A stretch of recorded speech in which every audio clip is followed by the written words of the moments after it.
बिस्मिल्लाहिर्रहमानिर्रहीम। अस्सलाम वालेकुम स्टूडेंट्स, आज की वीडियो में हम चैप्टर नंबर 11 इलेक्ट्रोस्टैटिक्स के unit number 11.5.1 application of Gauss's law को डिस्कस करेंगे।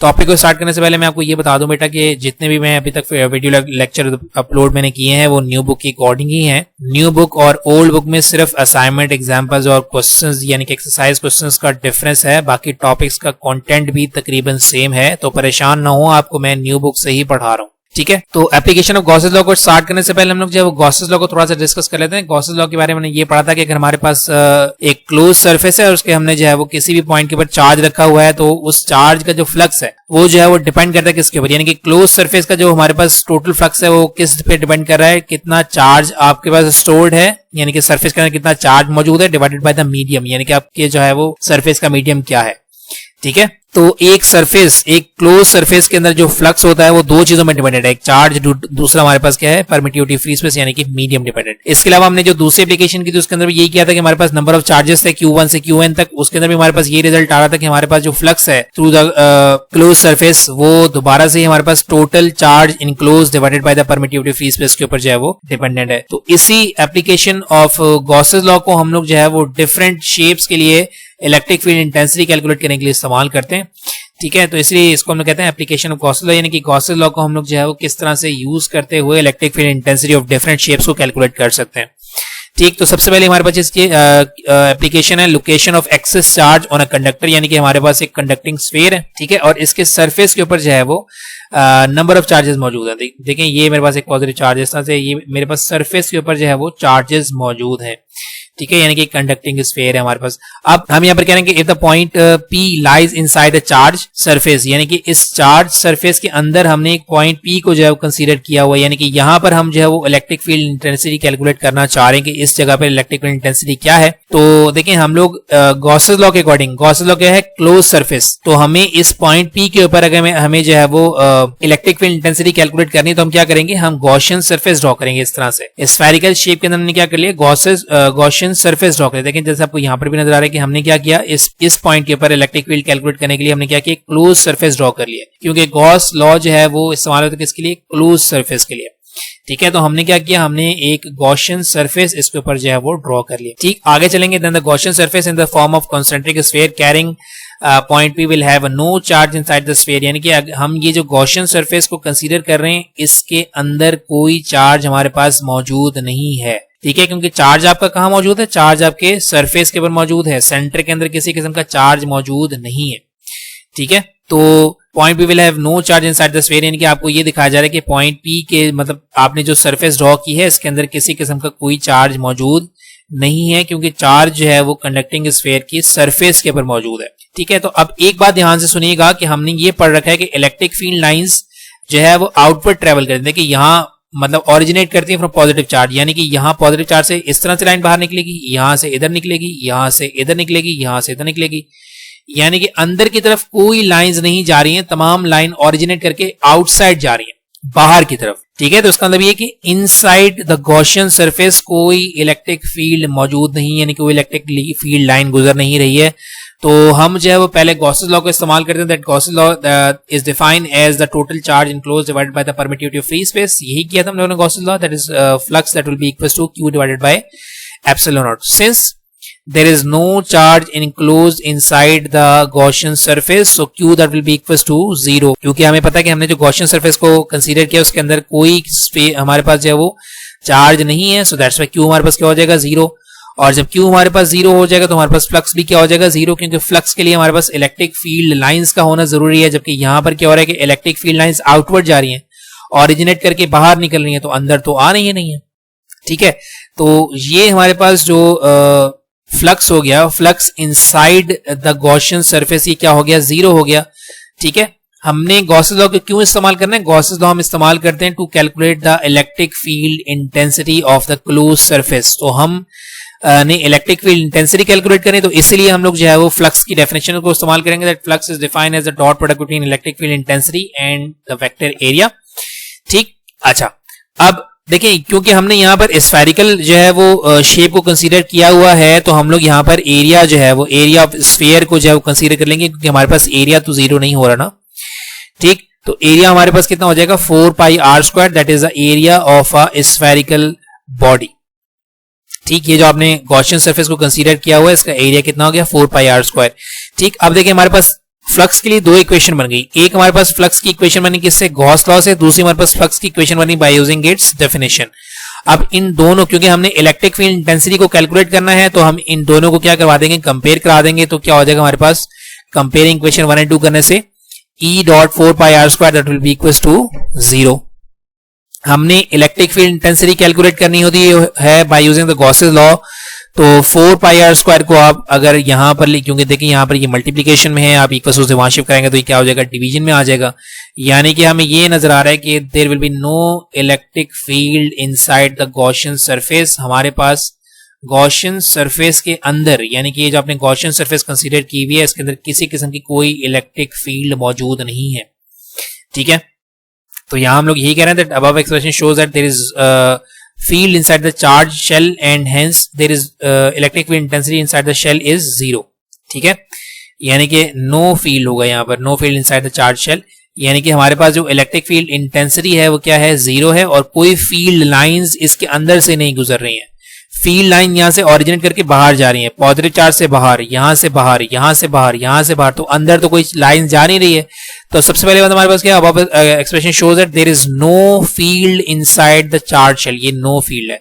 ठीक है, and hence electric field intensity inside the shell is 0, यानी कि हमने जो गॉसियन सरफेस को कंसीडर किया हुआ है, इसके अंदर इलेक्ट्रिक फील्ड क्या हो जाएगी, 0 हो जाएगी। ये हमारे पास 11.5.1.1।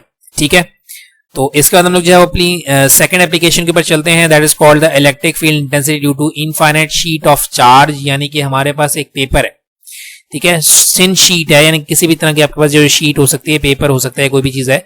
तो हमने देखें ये एक शीट कंसीडर की हुई है जिसके ऊपर हमारे पास जो यूनिफॉर्मली चार्ज डिस्ट्रीब्यूट हुआ हुआ है, यूनिफॉर्मली जैसा एक जैसा। ठीक है, यानी कि पूरी सरफेस को हमारे पास जो चार्ज डिस्ट्रीब्यूट हुआ हुआ है वो यूनिफॉर्म है।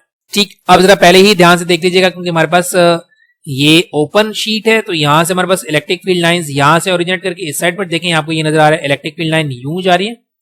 ठीक है, और यहां से इलेक्ट्रिक फील्ड लाइन आपकी इस तरह से आउटवर्ड डायरेक्शन में जा रही है, क्योंकि आपकी जो इलेक्ट्रिक फील्ड लाइन है वो पॉजिटिव चार्ज से ओरिजिनेट करती है, आउटवर्ड डायरेक्शन में जाती है। ठीक, तो यहां से इलेक्ट्रिक फील्ड लाइन इस तरह से बाहर जा रही है, यहां से इलेक्ट्रिक फील्ड लाइन इस तरह से बाहर जा रही है। ठीक है, ये ई का जो है वेक्टर सिंबल है, इसका मतलब ये नहीं कि डायरेक्शन यूं है, देखिए डायरेक्शन ये दिखा रहा है आपको, इलेक्ट्रिक फील्ड की डायरेक्शन ये दिखा रहा है, पॉजिटिव चार्ज से ओरिजिनेट करके यूं बाहर निकलेगी यहां से, और यहां अगर राइट डायरेक्शन में तो यहां से बाहर निकलेगी इस तरह से। ठीक, तो अब जरा देखिएगा, इसको हम लोग जो है डिफाइन करते हैं, that consider a plane thin sheet of infinite size of non conducting material on which positive charge are uniformly distributed. यानी कि हमने एक शीट को कंसीडर कर लिया जिसके ऊपर जो है वो नंबर ऑफ चार्जेस को हम लोगों ने जो है वो इक्वली डिस्ट्रीब्यूट कर दिया। Imagine a Gaussian surface in the form of a cylinder passing through a sheet whose one flat face contain point P। यानी कि हमने Gaussian surface in the form of ये सिलेंडर जो है वो कंसीडर कर लिया। ठीक, ये जो सिलेंडर हमारे पास है इसको हमने क्या किया, गॉसियन सरफेस कंसीडर किया। तो इसके हमारे पास दो ही फेसेस जो है उनको हम लोग कंसीडर कर सकते हैं फॉर द क्लोज सरफेस। एक ये क्लोज सरफेस है पॉइंट P, और एक ये वाली दूसरी साइड वाली क्लोज सरफेस होगी, that is called the P dash या P प्राइम कह सकते हैं आप इसको। ठीक, तो हम यहां पर ये कह रहे हैं कि imagine a Gaussian surface in the form of a cylinder passing through a sheet whose one flat face contain point P। इसको मैं कह रहा हूं ये वाला जो फेस है इसको कह रहे हैं हम लोग point P, और दूसरा फेस ये हमारे पास क्या है P prime, are located at distance R from the sheet, और ये दोनों जो हैं ये शीट से R डिस्टेंस के ऊपर हैं। ठीक, अच्छा, अब अगर आप वेक्टर एरिया देखें तो आपने यहां पर इस जो है वो सरफेस को कंसीडर किया हुआ है, तो सरफेस का नॉर्मल इस तरह से ड्रॉ होगा। ठीक है, सरफेस का परपेंडिकुलर इस तरह से ड्रॉ होगा, यानी कि नॉर्थ देखें ये आपके पास जो है ना, ये आपको वेक्टर एरिया की डायरेक्शन बता रहा है, यूनिट वेक्टर। और यहां पर देखें इस वाले फेस के ऊपर लेफ्ट डायरेक्शन में, तो यहां पर हमारे पास परपेंडिकुलर हो जाएगा इस डायरेक्शन में, देखें ये आपको दिखा रहा है। ठीक है, जबकि इस नॉर्मल की तो हमें जरूरत ही नहीं है, क्योंकि हम लोग जो है वो P एंड P प्राइम की बात कर रहे हैं, P एंड P प्राइम की बात कर रहे हैं, तो इस वाले जो है वो वेक्टर एरिया की बात ही हम लोग नहीं कर रहे हैं। ठीक, तो आगे चलते हैं। Since we know by Gauss's law हमारे पास क्या है कि total flux enclose that will be equal to Q divide by epsilon not.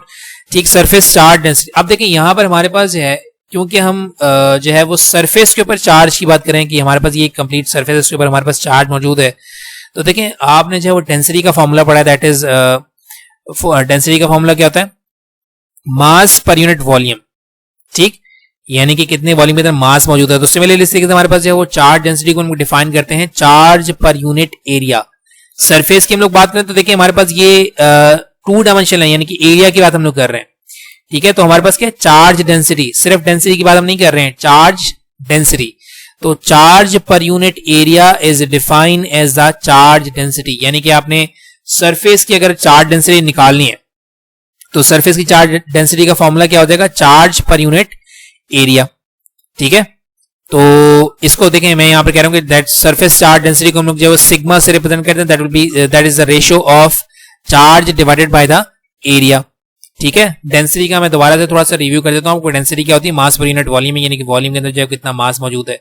Similarly इस तरीके से हम लोग जो है वो चार्ज डेंसिटी की बात करें तो हम ये सरफेस चार्ज डेंसिटी, सरफेस का मतलब है कि एरिया, तो अब यहां पर ये बता रहे हैं कि इस एरिया के ऊपर ये जो शीट का एरिया है इसके अंदर कितना चार्ज मौजूद है, that is defined by the surface charge density, ठीक। तो इसकी डेफिनेशन आपको पता होनी चाहिए, that surface charge density that will be equal to charge per unit area, यानी कि इस शीट के एरिया के अंदर कितना चार्ज मौजूद है, that is describing the surface charge density, ठीक। अच्छा, अब करेंगे हम लोग यहां पर ये कि यहां से हम लोग इस चार्ज को जो है वो सेपरेट कर लेंगे, ठीक। यानी कि चार्ज को मैंने ये रखा, ए को मैंने जाके मल्टीप्लाई करवा दिया और इसको मैं इस अबव इक्वेशन के अंदर पुट करवा दूंगा, ठीक। सो हमारे पास जो फ्लक्स इनक्लोज है वो क्या हो जाएगा, चार्ज की जगह क्या आ जाएगा, सिग्मा टाइम्स ए और एप्सिलॉन नॉट अपनी जगह के ऊपर मौजूद है, ठीक है। ये हम लोगों ने बना लिया किससे, किसके according, according to Gauss's law, ठीक।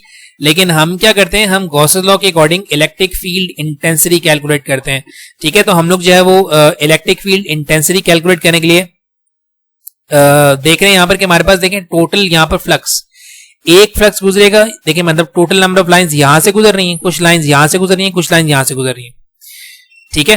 तो एक फ्लक्स हमारे पास होगा पी पॉइंट के ऊपर, एक फ्लक्स हमारे पास क्या होगा, पी प्राइम पॉइंट के ऊपर। तो total flux enclose that will be equal to phi1 that is flux produced at point P and phi2 that is flux produced at point P prime. Electric line of forces और area दोनों की direction same है, यहां पर भी electric line of forces और area दोनों की डायरेक्शन क्या है, सेम है। तो हमारे पास देखें दो फ्लक्सेस बन रहे हैं, एक ये फ्लक्स और एक ये फ्लक्स। तो हम लोग तो टोटल चार्ज की बात, टोटल फ्लक्स की बात करते हैं, ठीक है।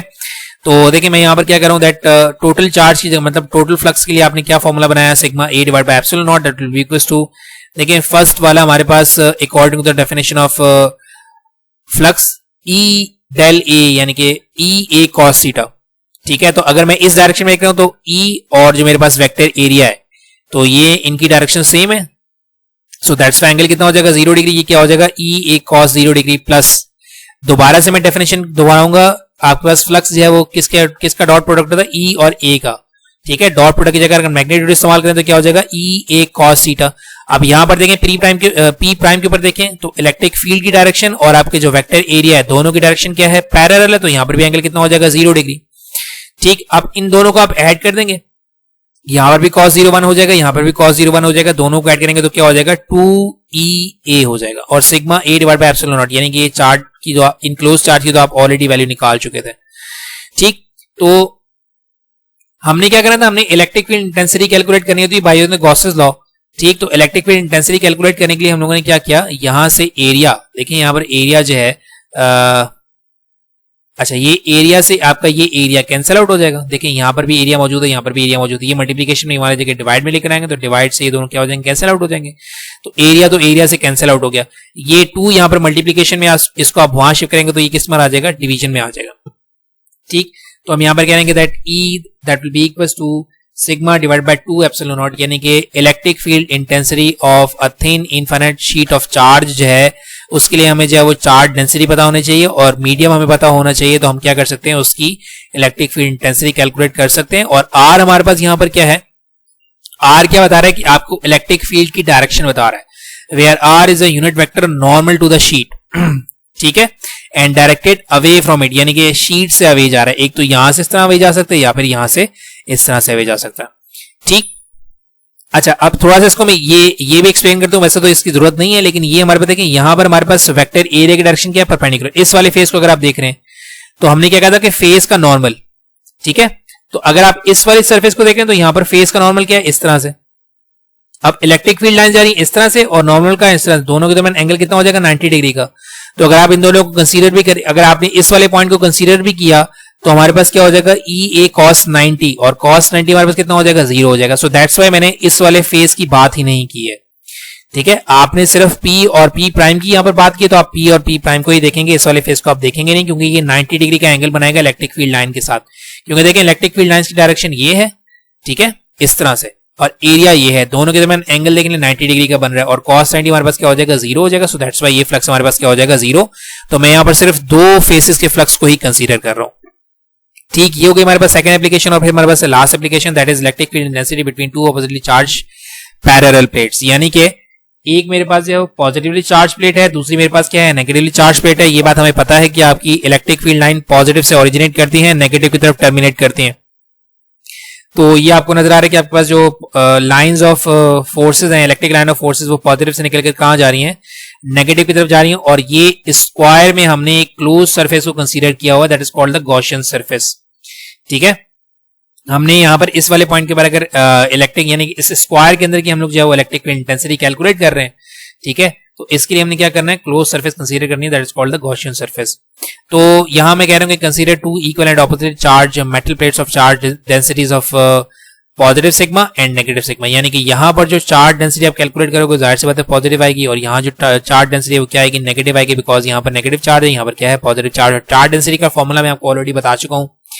एक एरिया यानी कि इस शीट का जो एरिया है, ये जो पॉजिटिव चार्ज प्लेट है, इस प्लेट का जो एरिया है इसके अंदर कितने चार्जेस मौजूद है, that is defined by the surface charge density, ठीक। सरफेस चार्ज डेंसिटी क्या है, चार्ज पर यूनिट एरिया, इस एरिया के अंदर कितनी चार्जेस हैं, that is called the surface charge density, ठीक। तो यहां पर सरफेस चार्ज डेंसिटी पॉजिटिव होगी, यहां पर नेगेटिव होगी। These plates are assumed to be of infinite length in order to avoid fringing field. Fringing field के बारे में हमने पढ़ा था कि हमारे पास ये जो एंड्स के ऊपर होती हैं, एंड्स के ऊपर हमारे पास जो लाइन होती है वो इस तरह से फ्रिंग कर रही होती है, इस तरह से हमारे पास जो है वो डाइवर्ट कर रही होती है, यानी कि वो यूनिफॉर्म नहीं होती है, ठीक है। तो हम लोगों ने यहाँ पर इनकी लेंथ को जो है वो इनफाइनाइट कंसीडर किया हुआ है, ताकि हम लोग जो है फ्रिंगिंग फील्ड्स को जो है वो अवॉइड कर सकें। फ्रिंगिंग फील्ड्स के बारे में हम लोग ऑलरेडी मैं आपको वीडियो के अंदर भी बताया था इससे पहले वाली इलेक्ट्रिक फील्ड लाइंस वाली, कि हमारे पास ये जो एंड वाली होती है, एंड के ऊपर हमारे पास जो इलेक्ट्रिक फील्ड लाइन यूनिफॉर्म नहीं होती है, this field is basically known as a fringing field, ठीक। In order to find the electric field intensity E at point P, यानी कि यहाँ पर मैं एक पॉइंट पी को कंसीडर करूँ, तो हम मुझे क्या करना पड़ेगा कि यहाँ पर एक जो है वो स्क्वायर ड्रॉ कर लिया हम लोगों ने। तो यहाँ पर मैं कह रहा हूँ कि between plates consider the Gaussian surface in the form of a box. अगर पॉइंट पी के ऊपर यहाँ कोई भी आपने पॉइंट पी कंसीडर किया हुआ है, तो उस पॉइंट पी के ऊपर अगर आपने जो इलेक्ट्रिक फील्ड इंटेंसिटी कैलकुलेट करनी, तो हमने क्या कर लिया, हमने एक बॉक्स को कंसीडर कर लिया, ठीक। अच्छा, since we know that again by Gauss's law, Gauss's हमारे पास क्या है charge divide by epsilon naught, ठीक। सरफेस चार्ज डेंसिटी डिफाइन है, दोबारा से चार्ज डेंसिटी की बात हम लोग करेंगे, क्योंकि यहाँ पर हमारे पास सरफेस के ऊपर चार्ज मौजूद है, ठीक है। जहां जहां सरफेस के ऊपर चार्ज मौजूद होगा वहां पर हम लोग सरफेस चार्ज डेंसिटी की बात करेंगे, राइट। दोबारा से वही करेंगे कि हम लोग यहाँ से चार्ज की वैल्यू निकालेंगे, अगेन हम लोग जो है वही तमाम काम वही हमारे पास। फिलहाल यहाँ पर हमने क्या किया कि इनक्लोज हमारे पास जो फ्लक्स है that will be equal to sigma A divided by epsilon naught, यानी कि हमने क्यू निकाला, जिससे पहले हम लोगों ने जो इनफाइनाइट शीट में किया वही काम हमने यहाँ तक किया, ठीक। अब इसके बाद हमारे पास देखें, अब मैंने को क्या कहा कि फेस से हम लोग जो है वो परपेंडिकुलर, नॉर्मल हमारे पास जो वेक्टर एरिया की डेफिनेशन बताता है। अब देखिए यहाँ पर हमारे पास जो है वो चार बन सकते हैं ना, एक ये बनेगा, एक ये बनेगा, एक ये बनेगा और एक ये, चार हमारे पास जो है वो फ्लक्सेस बनेंगे, ठीक है। तीसरा फ्लक्स तो हमारे पास हो गई 0। अब देखिए ये जो चौथा ये लेट करें कि ये 1 है, ये 2 है, ये 3 और ये 4। अब ये वाला जो हमारे पास फेस है, ये तो हमारे पास कोई फ्लक्स को डिफाइन ही नहीं करेगा। क्यों नहीं डिफाइन करेगा? क्योंकि यहां से तो कोई इलेक्ट्रिक फील्ड लाइन गुजर ही नहीं रही है। तो जब इलेक्ट्रिक फील्ड लाइन ही नहीं गुजर रही है तो फिर हमारे पास फ्लक्स कहां से आएगा? Because flux is defined as electric field intensity by the with the dot of vector area. तो जब इलेक्ट्रिक फील्ड लाइंस ही हमारे पास 0 हैं तो इलेक्ट्रिक फील्ड इंटेंसिटी हमारे पास क्या हो जाएगी?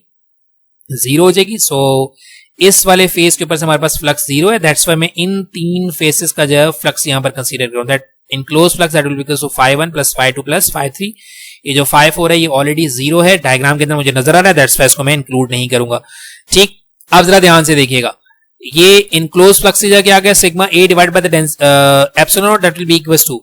अब जरा यहां पर देखिएगा, ये जो है इसको मैं कह रहा हूं ये मेरे पास है फर्स्ट जो है वो सरफेस। ठीक है, अब ये वाली सरफेस को मैं कंसीडर करूं तो यहां से नॉर्मल क्या होगा? इस तरह से होगा। नॉर्मल इस तरह से होगा, वर्टिकल। ये हॉरिजॉन्टल है तो नॉर्मल कैसे होगा? वर्टिकल डायरेक्शन में।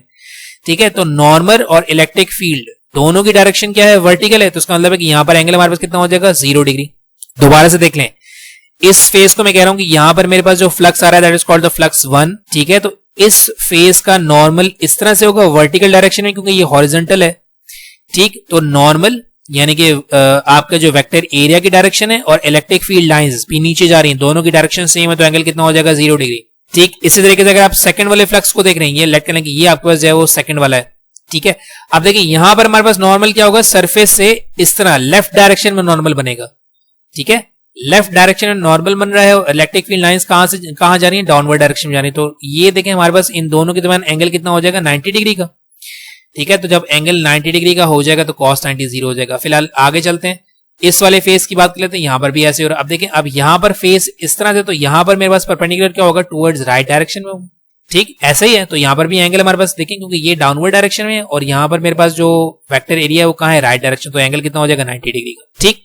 तो अब देखें ये भी 0 हो गया, ये भी 0 हो गया, ये हमारे पास क्या रहेगा, sigma A divide by epsilon naught that will be equals to cos 0 1 के इक्वल होता है, क्या हो जाएगा, e टाइम्स a हो जाएगा, एरिया से आपका एरिया कैंसिल आउट हो जाएगा, ठीक। तो जब आपका एरिया से एरिया कैंसिल आउट हो गया तो इलेक्ट्रिक फील्ड इंटेंसिटी किसके इक्वल होगी, charge density divided by the epsilon not के इक्वल होगी। यानी कि अगर आपने जो है वो इनफाइनाइट शीट मतलब ऑपोजिट चार्ज शीट के दरमियान जो है वो इलेक्ट्रिक फील्ड इंटेंसिटी कैलकुलेट करनी है, तो आपको जो है वो चार्ज डेंसिटीज पता होनी चाहिए और मीडियम पता होना चाहिए कि दोनों के दरमियान आप कौन सा मीडियम इस्तेमाल कर रहे हैं, ठीक है। अगर तो हमारे पास मीडियम जो है वो वैक्यूम है तो हमारे पास जो है वो कोई इफेक्ट नहीं होगा, लेकिन अगर हमारे पास मीडियम जो है वो कोई और है तो देखें हमारे पास इलेक्ट्रिक फील्ड इंटेंसिटी इसके इनवर्सली रिलेटेड हो जाएगी। ये ऑलरेडी हम लोग डिस्कस कर चुके हैं लास्ट प्रीवियस क्लासेस के अंदर, ठीक। तो हम लोग जिसको वेक्टर फॉर्म के अंदर रिप्रेजेंट कर सकते हैं, where r is a unit vector directed from positive plate to negative plate. ये मतलब हमें पता है कि हमारे पास इलेक्ट्रिक फील्ड लाइंस हमेशा पॉजिटिव से जो है वो जनरेट होती है, हमेशा नेगेटिव की तरफ टर्मिनेट होते हैं, ठीक। तो ये हमारे पास थी एप्लीकेशंस ऑफ गॉसेस लॉ। दोबारा से थोड़ा सा रिव्यू कर देता हूँ कि एप्लीकेशन ऑफ गॉसेस लॉ के अकॉर्डिंग हम लोग जो है वो electric field intensity of different materials और डिफरेंट जो है वो शेप्स को कैलकुलेट कर सकते हैं, ठीक। ये था हमारा आज का लेक्चर। उम्मीद है कि आपको समझ में आ गया होगा। कोई कंफ्यूजन हो या कोई क्वेश्चन हो तो आप क्वेश्चन कर सकते हैं, इंशाल्लाह मैं उसका आंसर कर दूंगा। अपनी दुआ में याद रखिएगा। Thank you very much and Allah Hafiz.